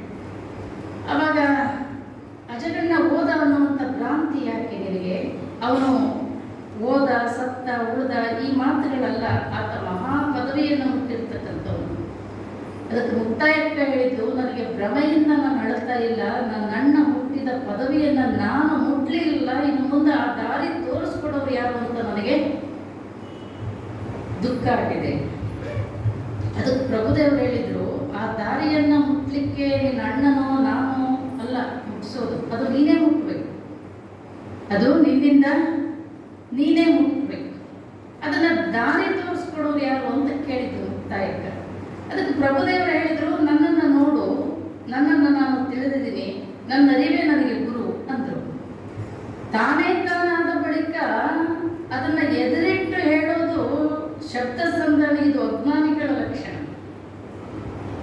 ಮುಕ್ತಾಯಕ್ಕೆ ಹೇಳ್ತಾರೆ ಪ್ರಭುದೇವರಿಗೆ, ನೀನ್ ನಾನು ಯಾರು ಅಂತ ಪರಿಪೂರ್ಣ ತಿಳಿದಿದ್ದೆ ಅಂದ್ರೆ ನನ್ನ ಅಜಗಣ್ಣ ಅಂತ ನೀನು ಮೌನಿಯಾಗಿರ್ತಿದ್ದೆ. ನಾನು ಅನ್ನೋದನ್ನ ಶಬ್ದ ಸಂದಣಿಯಿಂದ ಎದುರಿಟ್ಟು ಹೇಳ್ತಾ ಇರಬೇಕಾದ್ರೆ ನೀನೇನು ನನಗೆ ಆತ್ಮಜ್ಞಾನ ಹೇಳ್ತಿ, ಹೋಗಯ್ಯ ಮರುಳೆ ಅಂತಾಳೆ. ಅವಾಗ ಅಲ್ಲಮ್ಮ ಪ್ರಭುಗಳು ನಿನ್ನ ದಿಟ್ಟತನಕ್ಕೆ ನಾನು ಮೆಚ್ಚಿದೆ. ಆದರೆ ನಾನು ಅಂತ ಹೇಳ್ತಾ ಇರೋದು ಇದು ಸುಟ್ಟ ಹಗ್ಗ, ಇದು ಒಸಲಿಕ್ಕೆ ಬರೋದಿಲ್ಲ, ಮುಟ್ಟಿದ್ರೆ ಬೂದಿ ಆಗ್ತದೆ. ನನಗೆ ತಿಳುವಳಿಕೆಯನ್ನು ಕೊಡಬೇಕಾಗಿತ್ತು, ಹಾಗಾಗಿ ನಾನು ಅನ್ನುವಂಥ ಶಬ್ದವನ್ನು ನಾನು ಎದುರಿಟ್ಟು ನಿನಗೆ ಹೇಳಬೇಕಾಗಿದೆ. ನಿನ್ನ ಅಣ್ಣನೇ ಗುರುವಾಗಬೇಕು ಅನ್ನುವಂಥ ಭ್ರಮೆ ಯಾಕೆ ನಿನಗೆ ಅಂತೇಳಿ ಮುಕ್ತಾಯಕ್ಕನಿಗೆ ಆ ದಾರಿಯನ್ನು ಇವತ್ತು ಕೂಡ ಆ ಮೊಸರುಕಲ್ಲು ಸಮೀಪದಲ್ಲಿ ಗೂಗಲ್ ಅಂತ ಬರ್ತದೆ, ಒಳ್ಳೆ ಕವಿ ಕೃಷ್ಣಾ ನದಿ, ಅಲ್ಲಿ ಪ್ರಭುದೇವರು ಇದ್ರು, ಆಗಾಗ ಬಂದು ಮುಕ್ತಾಯಕ್ಕನಿಗೆ ಮಾರ್ಗದರ್ಶನವನ್ನ ಮಾಡ್ತಿದ್ರು ಅಂತಕ್ಕಂಥ ಒಂದು ಕುರುಹುಗಳನ್ನು ನಾವು ನೋಡ್ತೇವೆ. ಎರಡನೇ ಪ್ರಭುದೇವರಿಗೆ ಎರಡನೇ ಶಿಷ್ಯರು ಯಾರು ಅಂದ್ರೆ ಮುಕ್ತಾಯಕ್ಕ. ಅಲ್ಲಿಂದ ಪ್ರಭುದೇವರು ಎಲ್ಲಿಗೆ ಬರ್ತಾರೆ ಅಂದ್ರೆ ಸ್ವನ್ನದಿಗೆ ಬರ್ತಾರೆ, ಸ್ವಲ್ಲಾಪುರ. ಅಲ್ಲಿ ಸಿದ್ದರಾಮ ಸಣ್ಣ ವಯಸ್ಸಿಗೆ ದೇವರನ್ನ ಸಾಕ್ಷಾತ್ಕಾರ ಮಾಡ್ಕೊಂಡಿನಿ ಅನ್ನುವಂಥ ಒಂದಿಷ್ಟು ಅಹಂ ಮಾತನಲ್ಲಿ ಬಂದಿರ್ತದೆ ಅಂತ. ಸಿದ್ದರಾಮನ ಜೀವನದಲ್ಲಿ ಒಂದು 3 ಭಾಗವನ್ನು ನಾವು ನೋಡ್ತೇವೆ. ಒಂದು ಬಾಲ್ಯದಲ್ಲಿ ಮುಗ್ಧ ಸಿದ್ದರಾಮ, ಕರ್ಮಯೋಗಿ ಸಿದ್ದರಾಮ, ನಂತರ ಶಿವಯೋಗಿ ಸಿದ್ದರಾಮ. ಆತ ರಾಣಿ ಚಾಮಲಾದೇವಿ ಅಂತ ಆಳ್ತಿರ್ತಾರೆ ಸೊಲ್ಲಾಪುರ, ನೊಳಂಬ ವಂಶ. ಈಗ ನೊಣಬ ಲಿಂಗಾಯತರು ಅಂತ ಕರೀತಾರೆ ಅವರಿಗೆ, ನೊಳಂಬ ರಾಜವಂಶ. ಅಲ್ಲಿ ರೇವಣ ಸಿದ್ದೇಶ್ವರರು ಅಂತ ರಾಣಿ ಚಾಮಲಾದೇವಿಗೆ ರಾಜಗುರುಗಳಾಗಿದ್ದರು. ರಾಜಗುರುಗಳನ್ನ ತನ್ನ ರಾಜ್ಯಕ್ಕೆ ಒಂದು ದಿನ ಕರೆಸ್ಕೊತಾಳೆ. ರಾಜಗುರುಗಳು ಬರ್ತಾ ಇದ್ದಾರೆ ಅಂದಾಗ ಇಡೀ ಊರು ತುಂಬ ತಳಿರು ತೋರಣಗಳನ್ನು ಕಟ್ಟಿ ಸ್ವಾಗತ ಮಾಡಿಕೊಳ್ಳಿಕ್ಕೆ ಕಾದಿರ್ತಾರೆ. ಅಂತ ಸಂದರ್ಭದಲ್ಲಿ ಕಾಲಗಿನ ಚಪ್ಪಲಿಯನ್ನು ಬಿಟ್ಟು ಪಲ್ಲಕ್ಕಿಯನ್ನು ಬಿಟ್ಟು ನಡ್ಕೊಂಡು ಬರ್ತಾರೆ. ರಾಣಿ ಕೇಳ್ತಾಳೆ, ಗುರುಗಳೇ ಯಾಕೆ ನೀವು ಪಲ್ಲಕ್ಕಿ ಹತ್ತಿಲ್ಲ ಅಂದಾಗಿಲ್ಲ, ಒಬ್ಬ ಶಿವಯೋಗಿಗೆ ಜನ್ಮವನ್ನು ಕೊಡುವಂತ ತಾಣ ಇದು. ಅಲ್ಲಿ ಸುಗ್ಗವ್ವೆ ಮುದ್ದೇಗೌಡ ಅಂತ ದಂಪತಿಗಳು ಮದುವೆಯಾಗಿ ಬಹಳ ವರ್ಷ ಆಗಿತ್ತು, ಮಕ್ಕಳಾಗಿರ್ಲಿಲ್ಲ. ಸಾಕಷ್ಟು ದೇವರನ್ನ ಆರಾಧನೆ ಮಾಡಿ ಇನ್ನೇನು ಮಕ್ಕಳಾಗಲಿಕ್ಕೆ ಸಾಧ್ಯ ಇಲ್ಲದ ವಯಸ್ಸು.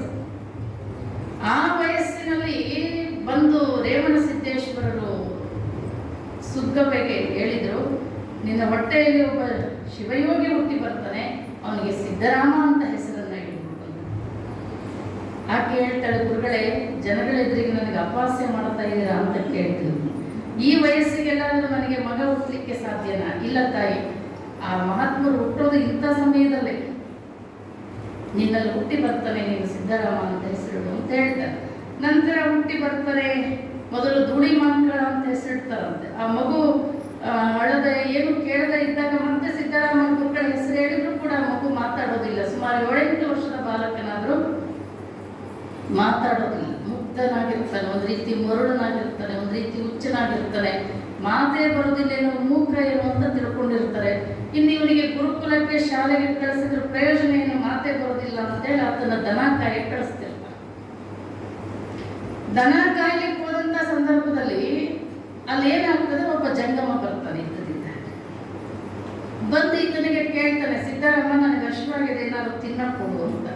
ಮೊದಲು ಏನ್ ಮಾಡ್ತಾನೆ ಸಿದ್ದರಾಮ, ಈ ಹಸಿ ಬೆಳಸೆ ಅಂತಾರಲ್ಲ, ಏನಂತೀರಿ, ಜೋಳ ಗಿಡ ಹಸಿ ಇದ್ದಾಗ ತಿಂತಾರಲ್ಲ, ಸೀತ್ನಿ, ಅವನ್ನ ತಗೊಂಡ್ಬಂದು ಬಿಡಿಸ್ಕೊಂಡು ಸುಟ್ಟು ಕೊಡ್ತಾನೆ. ನನಗೆ ಇದರಿಂದ ಹೊಟ್ಟೆ ತುಂಬಲಿಲ್ಲ, ನನಗೆ ನವಣಕ್ಕಿ ಮೊಸರು ಬುತ್ತಿ ಅನ್ನ ಬೇಕು ಅಂತ ಕೇಳ್ತಾನೆ. ಅವಾಗ ಈತ ಮನೆಗೆ ಓಡೋಡಿ ಬರ್ತಾನೆ. ಬರೋದು ಏನ್ ಮಾಡ್ತಾನೆ, ತನ್ನ ಹೆಗಲ ಮೇಲೆ ಒಂದು ಕಂಬಳಿ ಇರ್ತದೆ, ಆಸಿ, ನೀವು ಕುತ್ಕೊಂಡ್ರೆ ನಿಮ್ಮ ಹೆಸರೇನು ಅಂತ ಕೇಳ್ತಾನೆ. ನನ್ನ ಹೆಸರು ಮಲ್ಲಯ್ಯ, ನೀವೆಲ್ಲಿರ್ತೀರಾ? ನಾನು ಶ್ರೀಶೈಲ ಗುಡ್ಡದಲ್ಲಿ ಇರ್ತೀನಿ. ಹಂಗಾರೆ ನೀವು ಬರೋ ತನಕ ಇಲ್ಲೇ ಕೂಡ್ರಿ ಅಂತ ಮನೆಗೆ ಓಡಿ ಬಂದು ಮೊಟ್ಟ ಮೊದಲು ಮಾತಾಡಿದ್ದ ಅವ್ರ ತಾಯಿ ಹತ್ರ, ಅವಾಗ ನನಗೆ ಮೊಸರು ಬುತ್ತಿಯನ್ನ ಬೇಕು, ಕಟ್ಟಿಕೊಡು ಅಂತ. ನನ್ನ ಮಗನಿಗೆ ಮಾತೇ ಬರೋದಿಲ್ಲ, ಮೂಕ ಅಂತ ದುಃಖದಲ್ಲಿದ್ದ ತಂದೆ ತಾಯಿಗೆ ಇದ್ದದಿದ್ದಾಗ ನನಗೆ ಮೊಸರು ಬುತ್ತಿಯನ್ನ ಬೇಕು ಅಂತ ಮೊಟ್ಟ ಮೊದಲು ಆಡಿದ ಮಾತು ಅದೆಷ್ಟು ಖುಷಿಯಾಗಿರ್ಬೇಕು ಅವ್ರ ತಾಯಿ. ಆಕೆ ಕೆನೆ ಮೊಸರು ಹಾಕಿ ಮೊಸರು ಬುತ್ತಿಯನ್ನ ಕಟ್ಟಿ ಕೊಡ್ತಾಳೆ. ಆ ಗಂಟನ್ನ ಹಿಡ್ಕೊಂಡು ಓಡೋಡಿ ಬರ್ತಾನೆ. ಬಂದು ನೋಡಿದ್ರೆ ಅವನ ಆಸಿರೋ ಕಂಬಳಿ ಒಂದೇ ಇರ್ತಾವ, ಇರಲೇ ಇಲ್ಲ. ಅದೆಷ್ಟು ಖುಷಿಯಿಂದ ಬಂದಿದ್ದ, ದುಃಖ ಆಗ್ತದೆ. ಎಲ್ಲ ಕಡೆ ಹುಡುಕ್ತಾನೆ, ಆ ಮೊಸರು ಬುತ್ತಿ ಗಂಟನ್ನ ಹಿಡ್ಕೊಂಡು ಮಲ್ಲಯ್ಯ ಮಲ್ಲಯ್ಯ ಎಲ್ಲೂ ಸಿಗೋದಿಲ್ಲ. ಅಲ್ಲೊಂದು ಯಾತ್ರಾ ತಂಡ ಹೋಗ್ತಿತ್ತು. ಅವರು ಶ್ರೀಶೈಲಕ್ಕೆ ಪಾದಯಾತ್ರೆ ಹೋಗ್ತಾ ಇದ್ರು. ಮಹಾಂತ ಮಲ್ಲಯ್ಯ ಉಗ್ಗೆ ಉಗ್ಗೆ ಶ್ರೀಗಿರಿ ಮಲ್ಲಯ್ಯ ಘೋಷಣೆಯನ್ನು ಕೂಗ್ತಾ ಹೋಗ್ತಿದ್ರು. ಇವಾಗ ಕೇಳ್ದ, ಎಲ್ಲಿಗೆ ಹೋಗ್ತೀರಿ? ದರ್ಶನಕ್ಕೆ ಹೊಂಟೀವಿ. ಎಲ್ಲಿ? ಅದು ಶ್ರೀಶೈಲ ಗುಡ್ಡದಲ್ಲಿ ಇರ್ತಾನೆ. ಬಹಳ ಖುಷಿ ಆಯ್ತು ಇವರಿಗೆ. ಮತ್ತೆ ನನಗೆ ಸಿಗ್ತಾನೆ ಬಿಡು ಅಂತೇಳಿ ಇವರು ಅವನ ಜೊತೆಗೆ ಇವರು ಬಂದು ಸುಮಾರು ದೂರದಲ್ಲಿ ಗುಡ್ಡ ತೋರಿಸಿದ್ರು. ಅಲ್ಲಿ ಕಾಣುತ್ತಲ್ಲ, ಅದೇ ಮಲ್ಲಯ್ಯನ ಗುಡ್ಡ. ಭಾಳ ಮತ್ತು ಖುಷಿ ಆಯ್ತು ನನಗೆ. ಇನ್ನೇನು ಸಿಕ್ಕೇ ಬಿಡ್ತಾನೆ, ನಾನು ಮೊಸರು ಬುತ್ತಿಯನ್ನ ತಿನ್ಸೇ ಬಿಡ್ತೀನಿ. ಆಮೇಲೆ ಒಳಗೆ ಕರ್ಕೊಂಡು ಹೋದ್ರು ಇವರು. ಎಲ್ಲಿಗೆ? ಗುಡಿ ಒಳಗೆ ಕರ್ಕೊಂಡು ಹೋದ್ರು. ಇವಾಗ ಕೇಳ್ದ, ಎಲ್ಲದ ಮಲ್ಲಯ್ಯ? ಅವ್ರು ತೋರಿಸಿದ್ರು. ಪಾಪ ಅವ್ರು ನೋಡಿರೋ ಮಲ್ಲಯ್ಯ ಯಾರು?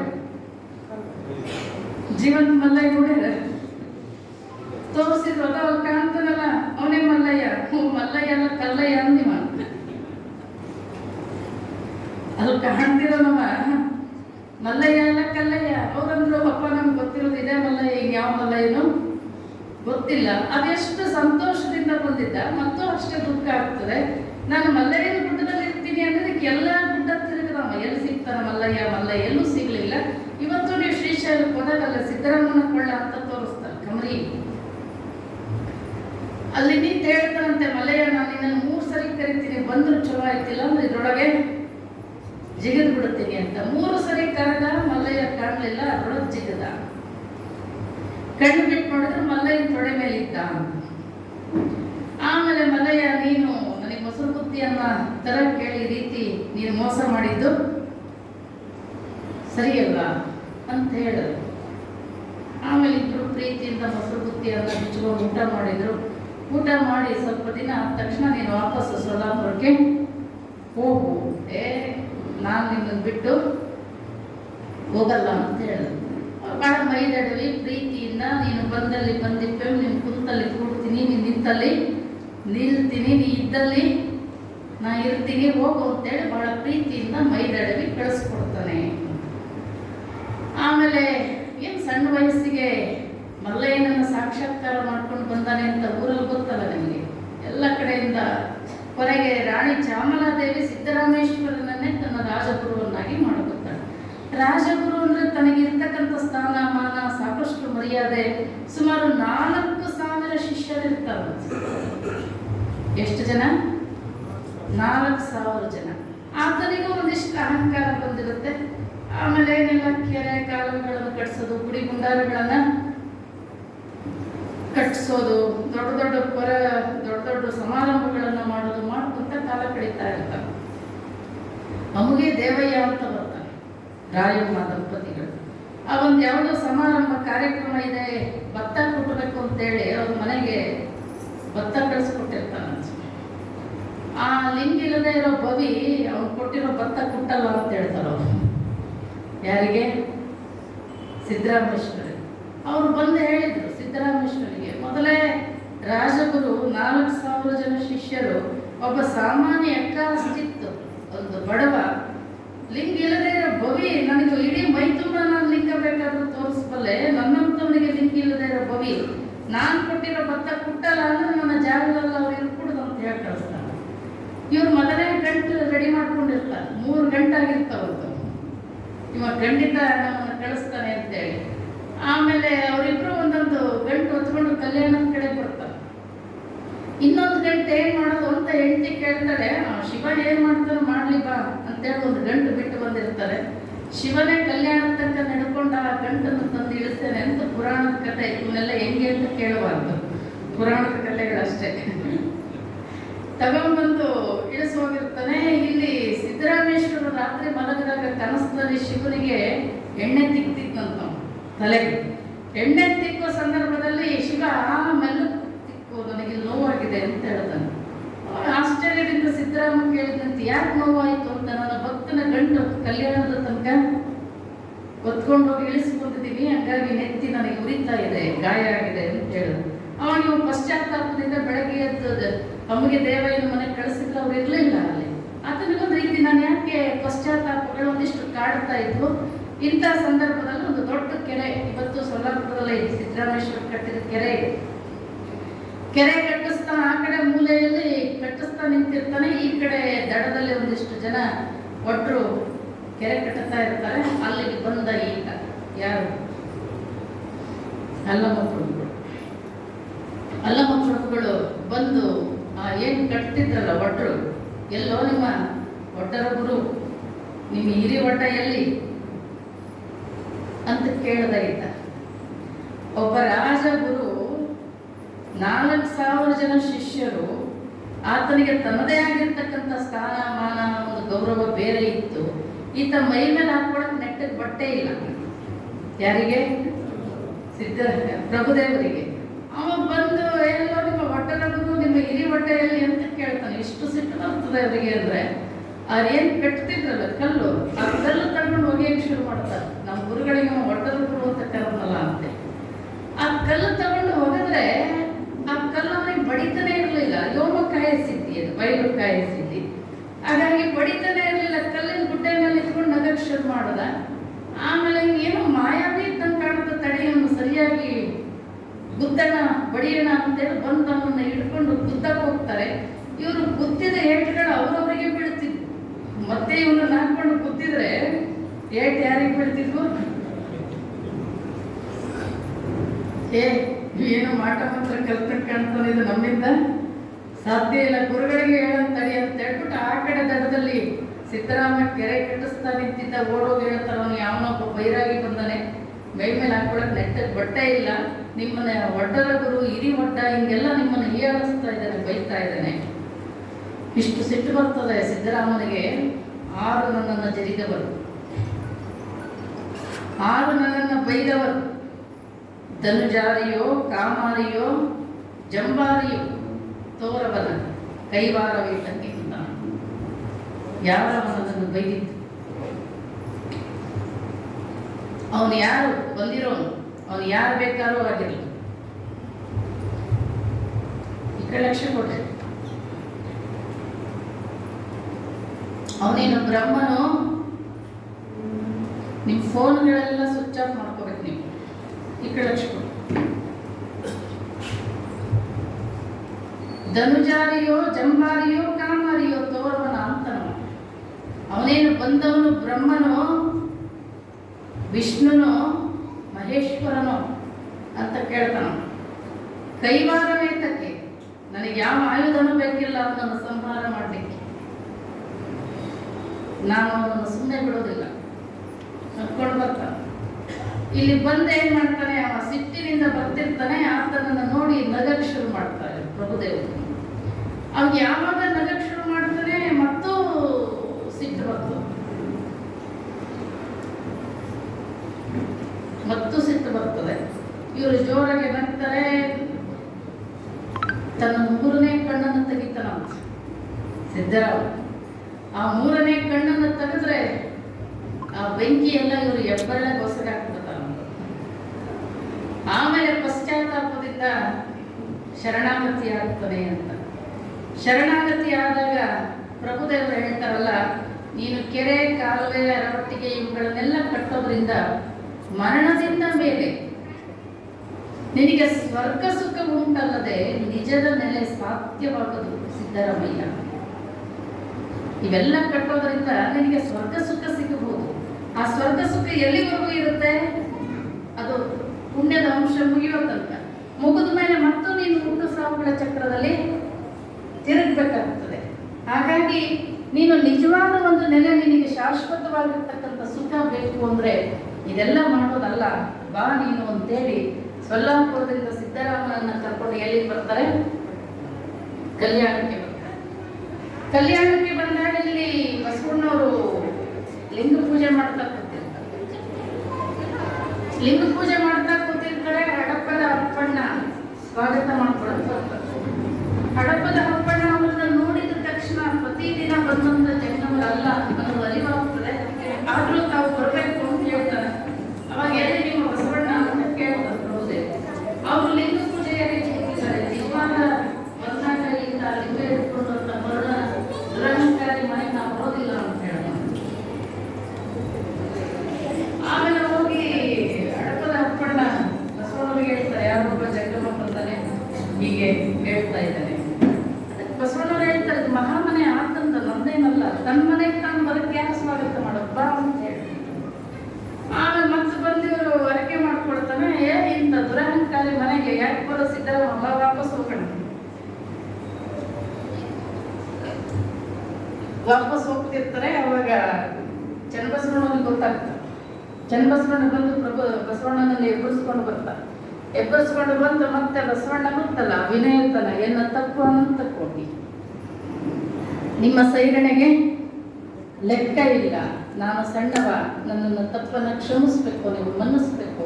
ಬಸವಣ್ಣ ಅನುಭವ ಮಂಟಪವನ್ನು ಕಟ್ಟಿ ಶೂನ್ಯ ಪೀಠದ ಅಧ್ಯಕ್ಷರ ಸ್ಥಾನಕ್ಕೋಸ್ಕರ ಸುಮಾರು 10-12 ವರ್ಷಗಳ ಕಾದಿದ್ರು ಅಂತ.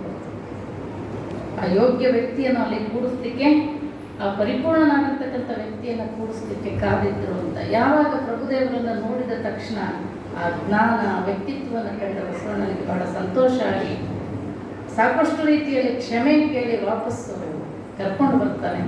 ಆಮೇಲೆ ಎಲ್ಲ ಮಹಾಮನೆಯೆಲ್ಲ ತೋರಿಸ್ಕೊತ ಬರ್ತಾನೆ. ಮಹಾಮನೆಯೆಲ್ಲ ತೋರಿಸ್ಕೊತ ಬಂದಾಗ ಪ್ರಭುದೇವರು ಕೇಳ್ತಾರಂತೆ, ಏನು ಎಲ್ಲ ಕ್ಷೇಮವೇ ಬಸವಣ್ಣ ಅಂತ ಕೇಳ್ತಾರೆ.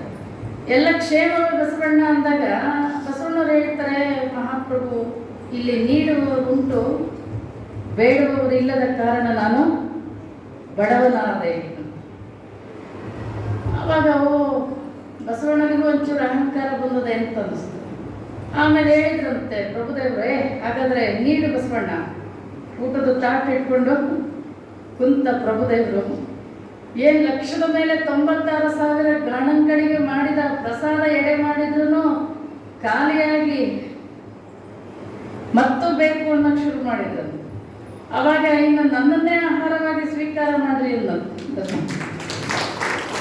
ಈ ಘಟನೆ ಏನೇ ಆಗಿದ್ರು ಕೂಡ ಅದು ಒಂದು ಘಟನೆಯನ್ನ ಬರೀತಾರೆ ಇದರಲ್ಲಿ.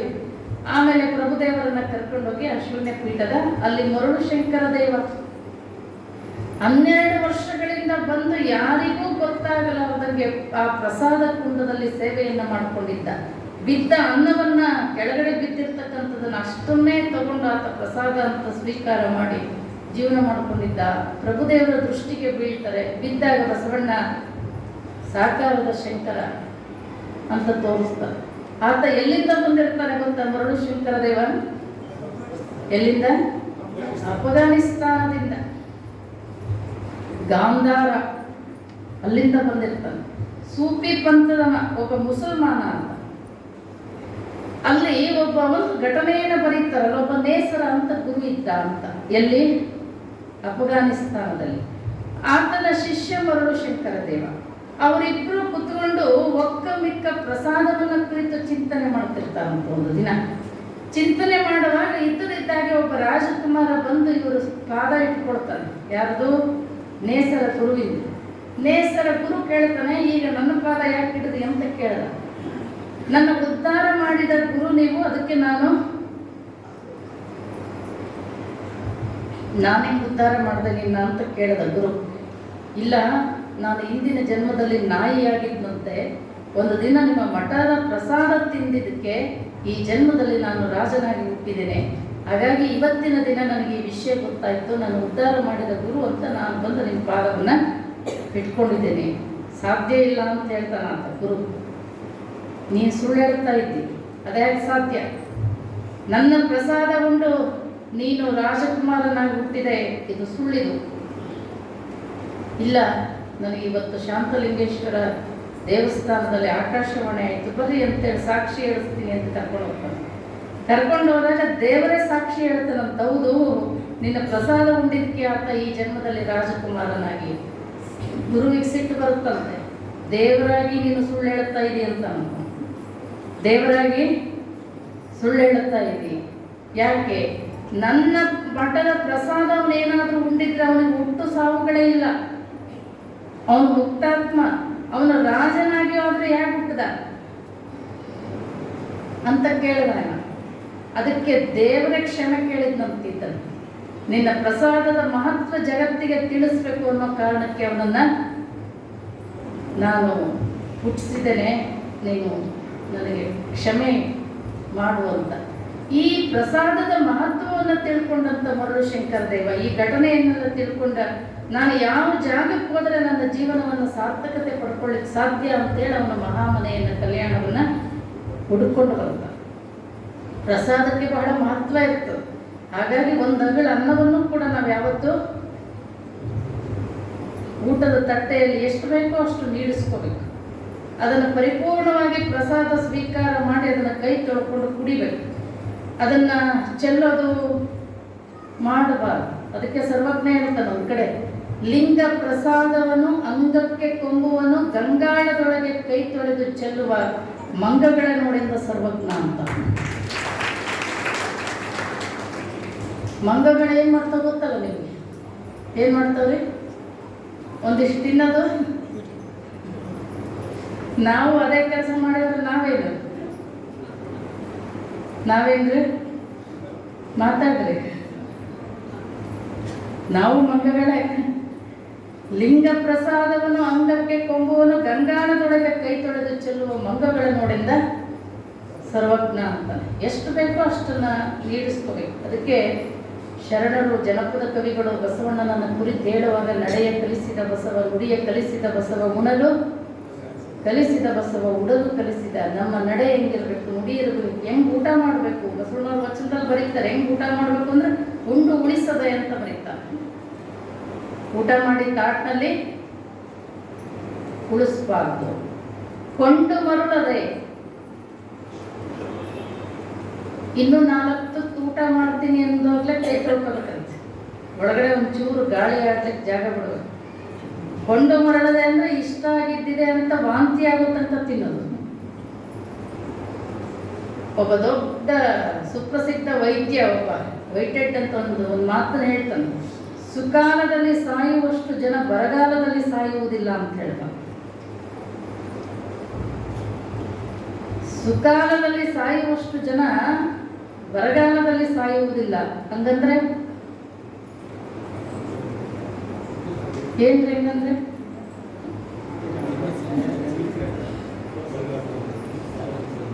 ಎಲ್ಲ ಸಮೃದ್ಧಿ ಇದ್ದಾಗ ತಿಂದು ತಿಂದು ಆರೋಗ್ಯ ಕೆಡಿಸ್ಕೊಂಡು ಸಾಯುವಷ್ಟು ಜನ ಬರಗಾಲದಲ್ಲಿ ಸಾಯುವುದಿಲ್ಲ ಅಂತ ಹೇಳ್ತಾರೆ. ಹಂಗಾಗಿ ಎಷ್ಟು ಬೇಕೋ ಅಷ್ಟು ಉಂಡು ಉಳಿಸದೆ, ಕೊಂಡು ಮರುಳದೆ, ಲಿಂಗ ನಿರೀಕ್ಷೆ ತಪ್ಪದೆ. ಒಂದೊಂದು ತುತ್ತಿಗೂ ಕೂಡ ಅವನು ಕೊಟ್ಟಿರೋ ಪ್ರಸಾದ. ಇಳೆ ನಿಮ್ಮ ದಾನ, ಬೆಳೆ ನಿಮ್ಮ ದಾನ, ಸುಳಿದು ಸೂಸುವ ಗಾಳಿ ನಿಮ್ಮ ದಾನ, ಎತ್ತು ನಿಮ್ಮ ದಾನ, ಬಿತ್ತು ನಿಮ್ಮ ದಾನ, ಸುತ್ತರಿವ ಸಾಗರವೆಲ್ಲ ನಿಮ್ಮ ದಾನ. ನಿಮ್ಮ ದಾನವನ್ನುಂಡು ಅನ್ಯರನ್ನು ಹೊಗಳುವ ಪುಣ್ಯಗಳನ್ನೇನೆಂಬನೆಯ ರಾಮ. ಒಬ್ಬ ಹೆಣ್ಮಗಳು ಅವ್ರ ತವ್ರ ಮನೆಗೆ ಹೋಗಿರ್ತಾಳೆ. ಅವ್ರ ಅಪ್ಪ ಒಂದೇನೋ ಹೊಸ ನಮೂನಿ ಮೂಗ್ಬಟ್ಟು ಮಾಡಿಸ್ಕೊಟ್ಟಿರ್ತಾಳೆ. ಮೂಗ್ಬಟ್ಟು ಅಂತ ಏನಂತೀರಿ? ಹೆಣ್ಮಕ್ಳಿಗೆ ಏನಾದರೂ ಹೊಸದಾಗಿ ಮಾಡಿಸ್ಕೊಂಡಾಗ 4 ಮನೆಗೆ ಅಡ್ಡಾಡಿ ತೋರಿಸೋದು ಅವ್ರ ಸ್ವಭಾವ. ನಮ್ಮಪ್ಪ ಹೊಸ ಥರದ್ದು ನೋಡು ಅಂತ 4 ಮನೆಗೆ ತೋರಿಸ್ತಾಳೆ. ಆ ಜಗದಪ್ಪ ಪರಮಾತ್ಮ ಮೂಗೆ ಕೊಟ್ಟಿರಲಿಲ್ಲ ಅಂದ್ರೆ ನಿಮ್ಮಪ್ಪ ಕೊಟ್ಟಿರೋ ಮೂಗೊಟ್ಟೆಲ್ಲ ಮೂಗು ಕೊಟ್ಟವನ್ನ ಮರೆತುಬಿಟ್ಟು ಮೂಗುತಿ ಕೊಟ್ಟವನ್ನ ನೆನೆಸ್ತೀವಿ.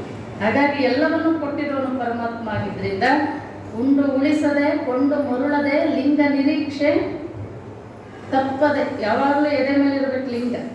ಯಾಕೆ ಎದೆ ಮೇಲೆ ಇರಬೇಕು ಅಂದರೆ ಒಂದೊಂದು ತುತ್ತು ಅದಕ್ಕೆ ನೈವೇದ್ಯ ಒಳಗೋಗ್ತದೆ. ನೀವು ಕೆಲವರು ಅಡ್ಡ ಕಟ್ಕೊಂಡಿರ್ತೀರಲ್ಲ, ಹೆಂಗೆ ಊಟ ಮಾಡ್ಬೇಕು? ಒಂದೊಂದು ತುತ್ತು ಎದೆ ಮೇಲಿದ್ರೆ ನೀವೇ ತೋರಿಸೋದ ಬೇಡ, ಅದು ತನ್ನಿಂದ ತಾನೇ ನೈವೇದ್ಯ ಆಗಿ ಒಳಗಡೆ ಹೋಗ್ತದೆ. ಪರಮಾತ್ಮನ ನಾಮಸ್ಮರಣೆಯನ್ನು ಮಾಡುತ್ತಾ ಹೇಗೆ ಊಟ ಮಾಡಬೇಕು, ಹೇಗೆ ನಡಿಬೇಕು, ಮನುಷ್ಯ ಜೀವನ ಸಾರ್ಥಕತೆಯನ್ನು ಪಡ್ಕೊಳ್ಬೇಕಾದ್ರೆ ನಮ್ಮ ಬದುಕು ಹೇಗಿರಬೇಕು ಅಂತಕ್ಕಂಥದ್ದನ್ನು ಬಸವಣ್ಣವರು ಕಳಿಸ್ಕೊಡ್ತಾರೆ. ಆ ನಡೆಯ ಕಲಿಸಿದ, ನುಡಿಯ ಕಲಿಸಿದ ವಿಷಯವನ್ನು ಕುರಿತು ಜನಪದ ಕವಿಗಳು ಏನು ಹೇಳ್ತಾರೆ ಅಂತಕ್ಕಂಥ ವಿಚಾರವನ್ನು ನಾಳೆ ದಿನ ನೋಡೋಣ ಅಂತ ಹೇಳ್ತಾ ನಾನು ಮಾತನ್ನು ಮುಗಿಸ್ತೀನಿ.